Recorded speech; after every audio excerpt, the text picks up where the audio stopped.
I took care of her children for 15 years. I was their cook, their housekeeper, their nanny, their nurse. I was the unpaid, invisible engine that allowed my daughter and her husband to build their perfect, successful lives. They thanked me by putting me in a state-funded nursing home. "We're just too busy now, Mom," my daughter said as if she were terminating a service contract. They thought the woman they were discarding was just a tired old cook. They forgot I was the woman who managed the budgets for the entire Detroit public school system's food service. They forgot I know how to do an audit. They were about to get a bill for 15 years of love, and it was going to cost them everything. Before I begin, thank you for being here. For being part of this community. If you believe in the power of a woman finding her voice and reclaiming her dignity, then you are in the right place. Please, let me know in the comments where you're listening from. It truly means the world to me. Now let me tell you what they did to me. My name is Lena Mayflower, and for my entire life, my love language has been service. I learned it in the bustling working-class Detroit neighborhood where I grew up, and I practiced it for 40 years as the head cook for a public school on the city's east side. My job wasn't just about dishing out meals. It was about providing nourishment both for the body and the soul. I knew which kids came to school hungry, and I always made sure their trays were a little heavier. I knew which ones were having a bad day, and I always had a warm cookie and a kind word ready.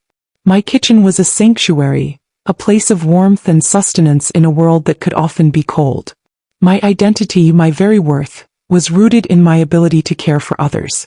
After my dear husband, Charles, passed away 15 years ago, my world felt unsteady. A bad fall that left me with a permanently aching hip was the final sign that living alone in our small brick bungalow was no longer a viable option. It was then that my daughter Michelle and her husband Gregory came to me with a proposition that felt like an answer to my prayers. They lived in Bloomfield Hills, a world away from my Detroit neighborhood. It was a place of sprawling lawns, luxury cars, and a quiet, competitive affluence. Michelle, my brilliant, ambitious daughter, was a rising marketing executive at one of the big auto companies. Gregory was a successful financial advisor. They had 2 young children, Jordan and Alexis, and a beautiful, oversized house that was a testament to their success. They sat me down in their formal living room, a room I had only ever seen used for holidays. "Mom," Michelle began, her voice a smooth, professional purr that she used for her corporate presentations. "We've been thinking. It's not safe for you to be alone anymore. And with my travel schedule and the hours Gregory works, we're struggling with the kids. They need stability. They need a grandmother." Gregory chimed in, his tone one of calm financial reason. "It's a win-win, Lena. You sell your house, you move in with us. You'll have your own suite in the basement. You can help with the kids, be a part of their daily lives. In exchange, you'll have a safe, loving home for the rest of your life. You'll never have to worry about another bill or another lonely night." His words were so reasonable, so logical. He made it sound like a merger, a perfect synergy of assets and needs. It was a contract presented as a gift. A verbal agreement sealed with a hug from my daughter. The thought of leaving the home Charles and I had shared, every corner filled with a memory, was a sharp physical pain. But the thought of being a burden, of growing old and alone, was a greater fear. And the chance to be with my grandchildren every day, to be needed, was a balm to my grieving soul. I sold my beloved home, and I gave a significant portion of the proceeds to them to finish the basement suite, an investment in what I believed was our shared future. I moved into their beautiful house, my heart overflowing with gratitude and a renewed sense of purpose. I was not a burden, I was the bedrock. For the next 15 years, I became the silent, invisible engine that powered that household. My suite was a comfortable room, but my life was lived upstairs. I was the first one awake, my arthritis be damned, to make breakfast for the children. I packed their lunches, making sure to cut the crusts off Alexis's sandwiches just the way she liked. I walked them to the bus stop and was there every afternoon when they returned, a warm snack and a listening ear ready for the stories of their day. I was their cook, their housekeeper, their nanny.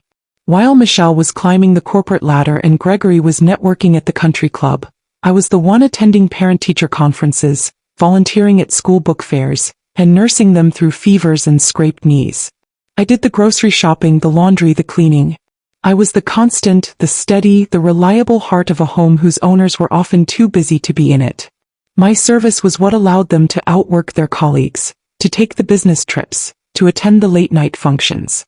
I was their secret weapon, the unpaid live-in support system that made their perfect high-powered lives possible. And I did it all with love, believing I was fulfilling my part of our sacred agreement. I was earning my keep, securing my place in the home I had been promised for the rest of my days. The shift was subtle at first, a slow, almost imperceptible cooling of the climate in the house. It began when the children Jordan and Alexis became teenagers. Jordan, at 17, had his driver's license and a life that revolved around his friends and his spot on the varsity basketball team. Alexis, at 15, was a social butterfly, her days a whirlwind of school, sports, and a social calendar that was more demanding than my own had ever been. They no longer needed me to walk them to the bus stop or to cut the crusts off their sandwiches. My role as their primary caregiver, the very foundation of my agreement with Michelle and Gregory, was becoming obsolete.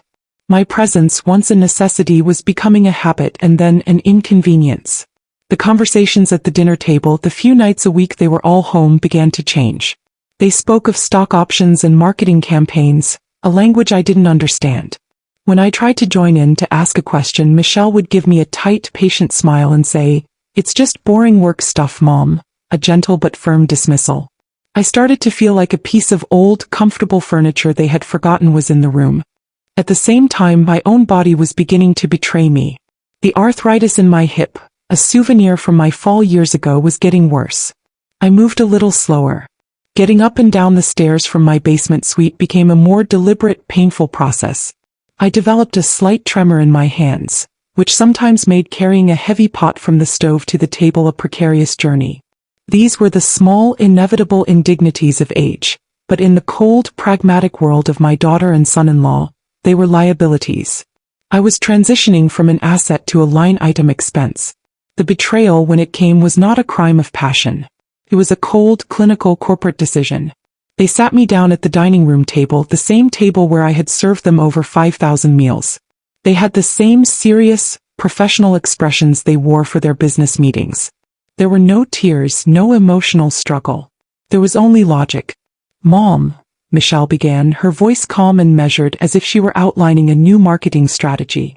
"Gregory and I have been doing a lot of thinking about the future. The kids are practically grown. This house is far too big for us now. We're rattling around in it."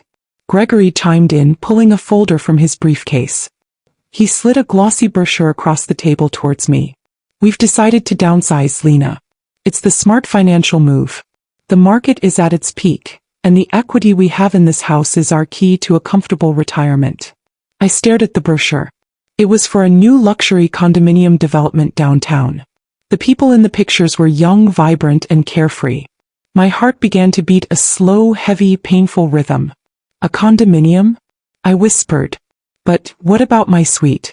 What about my home?" Michelle looked at me, her expression not cruel but something far worse, impatient. It was the look of a busy executive dealing with a slow, uncomprehending subordinate. "Well, that's the other thing we need to discuss," she said. "Your needs are changing, Mom. Your hip is getting worse. Your hands shake sometimes. You need a place with professional, round-the-clock care. A place where you can be safe." She slid a different brochure across the table. This one was not glossy. The paper was thin, the pictures bleak and institutional. The name on the front was Oakwood Senior Care Facility. It was not a luxury assisted living community. I knew its reputation. It was a state-funded nursing home, a place where people went when they had no other options, a place of last resort. "We've already put a deposit down for you," Gregory said, his voice full of a false, cheerful finality. "They have a room ready for you next week. It's the most practical solution for everyone." I looked from the glossy condo brochure to the bleak nursing home pamphlet.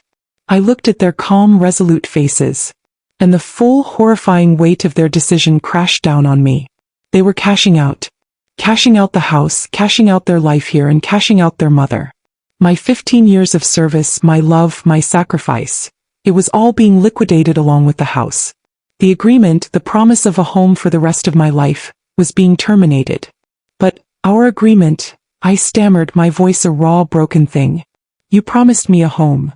Michelle sighed, a sound of pure, unadulterated exasperation. "Mom, we're just too busy now," she said, and those 6 words were the coldest, most brutal words I had ever heard. "My career is more demanding than ever. Gregory is managing a huge portfolio. We can't be worried about your health on top of everything else. It's the only logical solution. Logical. My life, my love, my future had been reduced to a logical solution. I was a problem to be solved, an asset to be disposed of. The next week passed in a blur of shock and heartbreak. I watched as they packed their lives into boxes, their excitement about their new, downsized life a constant, painful counterpoint to my own impending exile. I was a ghost in the house, my presence already an inconvenience. The day they drove me to Oakwood was gray and rainy, the sky weeping the tears I could no longer cry. They walked me to my small, sterile room, a space that smelled of bleach and despair. They hugged me, a quick, perfunctory gesture. "We'll visit, Mom," Michelle said. "As soon as we're settled." It was a lie and we all knew it. They walked away, their footsteps echoing down the long linoleum-floored hallway, leaving me alone with the ruins of the promise they had made and the life they had just destroyed. The Oakwood Senior Care Facility was not a home. It was a waiting room for the end of life. The air was thick with the smell of disinfectant and overcooked cabbage, a scent that clung to the back of my throat and seemed to permeate my very clothes. The days were a monotonous, soul-crushing loop of scheduled meals, scheduled medications, and long empty hours spent staring at the peeling paint on the walls of my small shared room. My roommate was a woman named Esther who had not spoken a word in 3 years, her silence a constant, terrifying echo of my own growing despair. At night, the darkness was punctuated by the sounds of coughing, of moaning, of a television playing in a distant room. It was the sound of loneliness, magnified. I was surrounded by people, yet I had never felt so profoundly alone. The other residents were ghosts of their former selves, their eyes vacant, their movements slow and shuffling. The staff were overworked and underpaid, their kindness stretched thin, their interactions brief and clinical. This was my new reality. A world stripped of warmth, of purpose, of love. This was the professional care my daughter had so logically prescribed for me. My initial, paralyzing grief was a physical weight pressing down on my chest, making it difficult to breathe. I would lie in my narrow, uncomfortable bed at night, my hip aching, and listen to the symphony of suffering, with a loneliness so vast it felt like it would consume me. I had given my life to my family. I had poured every ounce of my love and energy into them. And my reward was to be discarded here, in this place of quiet, institutionalized misery. A week after I arrived, my grandchildren Jordan and Alexis came to visit. They appeared in the doorway of my room, their young faces a mixture of horror and shame. They looked out of place in their stylish clothes, two bright sparks of life in this dim, gray world. They brought me a small bouquet of flowers that seemed to wilt the moment they entered the room. "Grandma," Alexis whispered, her eyes welling with tears as she took in the bleakness of my new surroundings. Jordan cooed. She looked at my silent roommate, at the stained curtains, at the metal tray table, and I saw her beautiful, privileged world collide with the ugly reality of where her parents had put me. To even look at me. He stared at his feet, his shoulders slumped. "Mom and Dad are really busy with the move," he mumbled, the words a pathetic, rehearsed excuse. I didn't want their excuses. I wanted the truth. "Do you think this is right?" I asked, my voice quiet, but with an edge of steel they had never heard before. "Do you think this is where I belong?" Alexis began to cry openly, a silent, shoulder-shaking sob. Jordan finally she rushed forward and hugged me, her thin arms wrapped around my neck. "No, Grandma," she wept into my shoulder. "No, it's not fair." Jordan finally looked up, his eyes filled with a helpless teenage anguish. "It's not right, Grandma," he said, his voice cracking. "It's not. But what are we supposed to do? They don't listen to us. We tried. Dad said it was a non-negotiable business decision." They stayed for 20 minutes, the conversation stilted and painful. They were good children and they loved me. But they were children. They were powerless, trapped in the world their parents had created, just as I was. When they left, hugging me with a fierce, desperate guilt, I felt something inside me shift. Seeing their pain, seeing their shame, seeing the way their own parents' cruelty had wounded their young souls, was the catalyst. My own sorrow, my own self-pity, suddenly felt like an indulgence. The love I felt for those children was a fierce, protective thing. And that love was now turning its focus from them to me.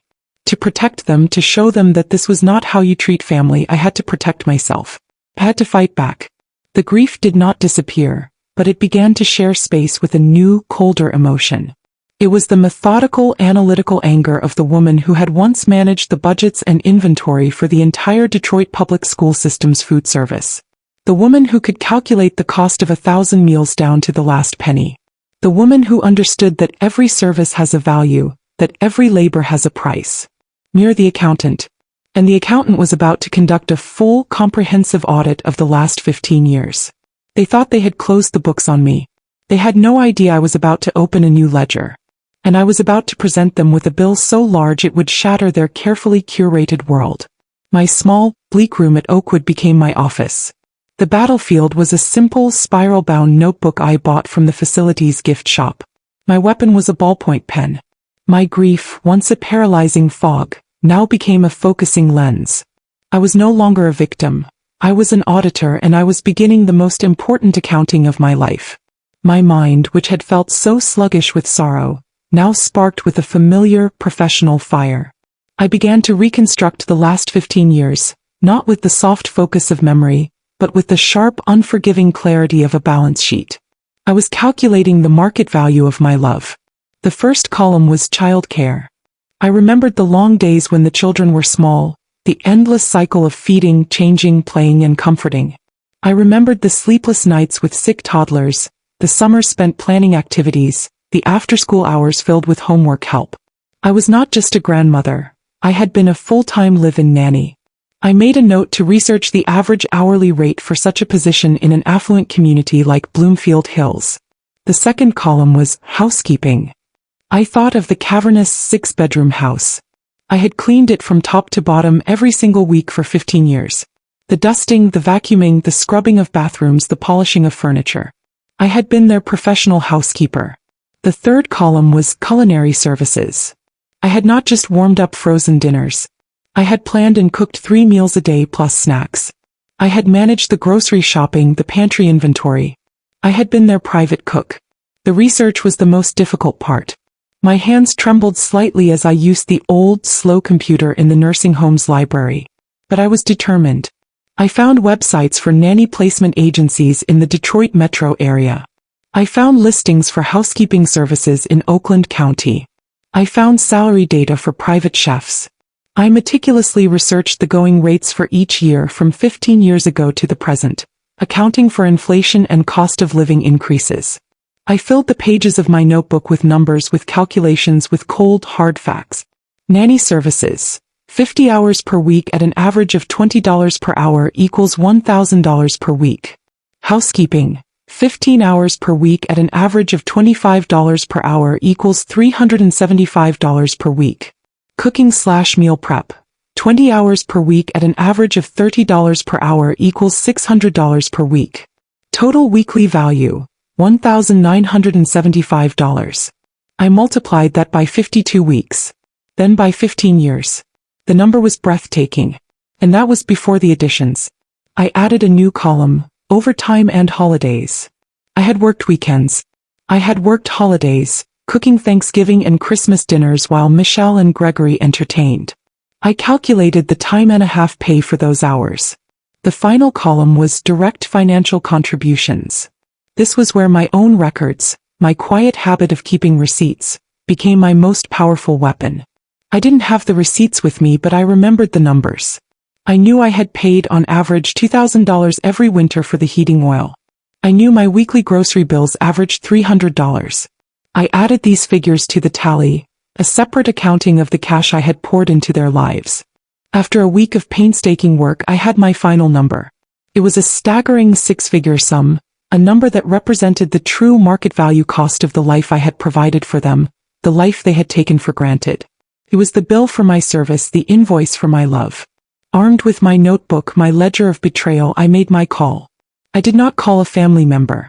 I called a lawyer. I found her through a friend from my old church, a woman who had gone through a similar, though less dramatic, situation. Her name was Sarah Jenkins, and she specialized in elder law. I met her not in her office, but in the bleak, multipurpose room of the nursing home.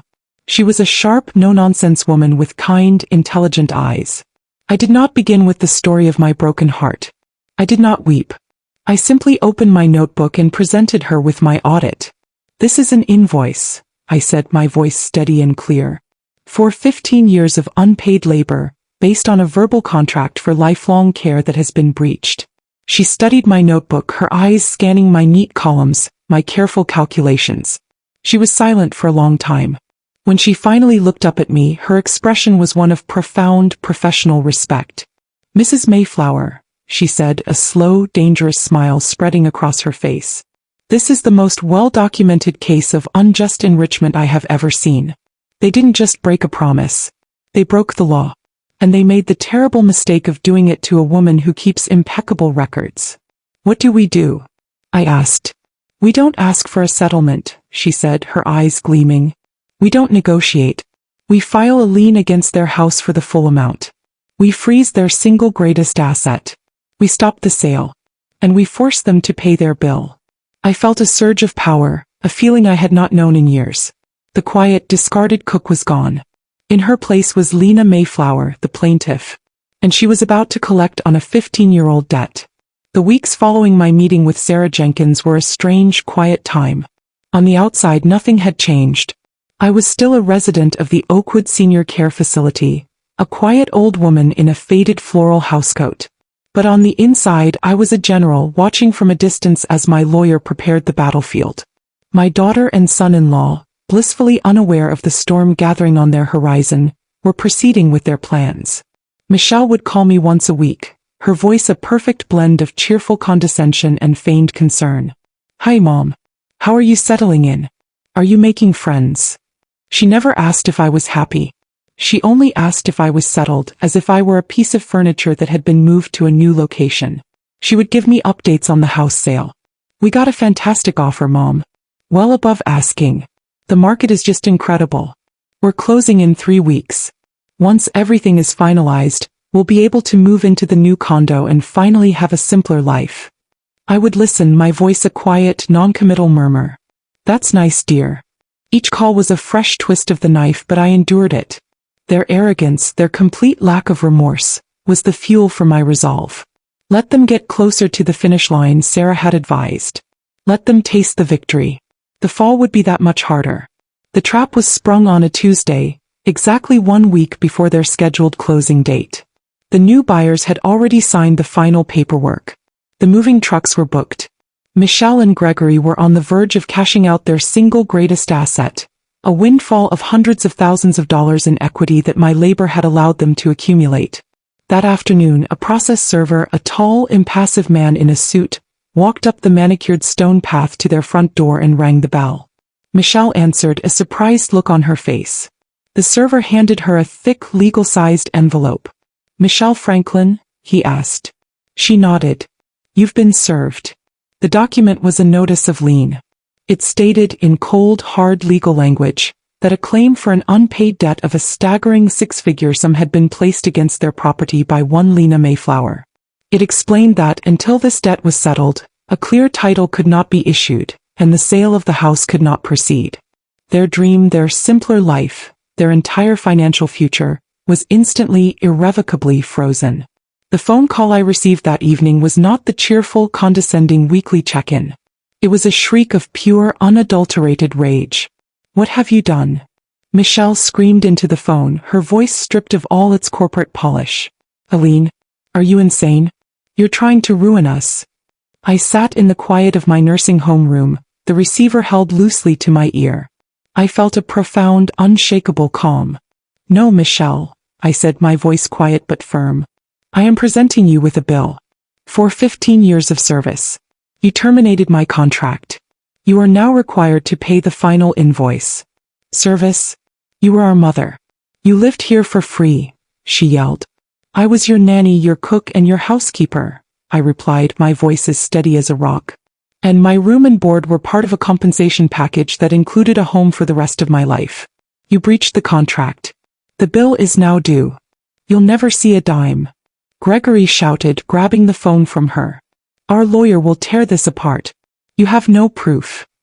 "I have 15 years of proof," I said. "I have my ledgers. I have my records. I was a very good cook, Gregory. But I was an even better accountant." I hung up the phone. The first shot had been fired. They had built their perfect life on a foundation of my unpaid labor. I had just placed a lien on that foundation, and the entire structure was about to collapse on top of them. They were trapped, legally and financially, in the very house they had tried to kick me out of, unable to move forward, unable to escape the debt they owed me. The lien was not just a legal maneuver. It was a social bomb. In the gossipy, image-conscious world of Bloomfield Hills, a property lien is not just a financial problem. It is a declaration of social failure. And a lien filed by one's own elderly mother, whom everyone thought was being lovingly cared for, was a scandal of the highest order. The news ripped through their community. A lien is a public record. Neighbors, friends, and most devastatingly Gregory's wealthy clients could look it up. The story began to circulate. The Franklins, with their perfect house and perfect children, had built their life by exploiting their own mother and then discarding her into a state-funded facility. Their carefully crafted image of success was shattered, replaced by a reputation for being cruel, ungrateful, and financially compromised. The buyers for their house, of course, pulled out immediately.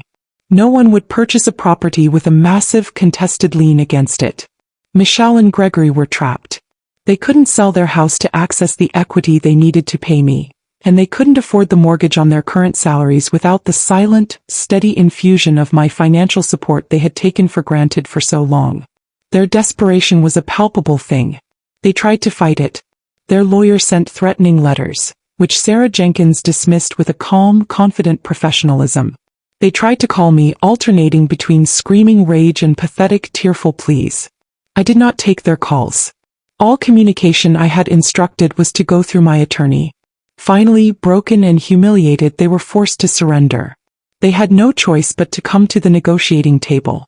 The final scene did not take place in a courtroom. There was no need for a dramatic trial. The evidence was so overwhelmingly in my favor that it would have been a slaughter. Instead, the final reckoning took place in the quiet, wood-paneled conference room of Sarah Jenkins's law office. I sat at one end of the long, polished table, my lawyer beside me. I was not the frail, heartbroken woman they had dropped off at Oakwood. I was dressed in a simple but elegant new suit. I was calm, composed, and in complete control. Michelle and Gregory sat at the other end, their faces pale and drawn, their expensive clothes looking like costumes for a role they could no longer afford to play. They looked smaller, diminished. There was no emotional screaming match. It was a cold, hard financial negotiation, and they had no leverage. Their lawyer tried to argue for a smaller settlement.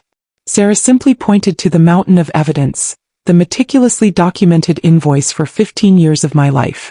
Your clients have two options, Sarah said, her voice leaving no room for argument.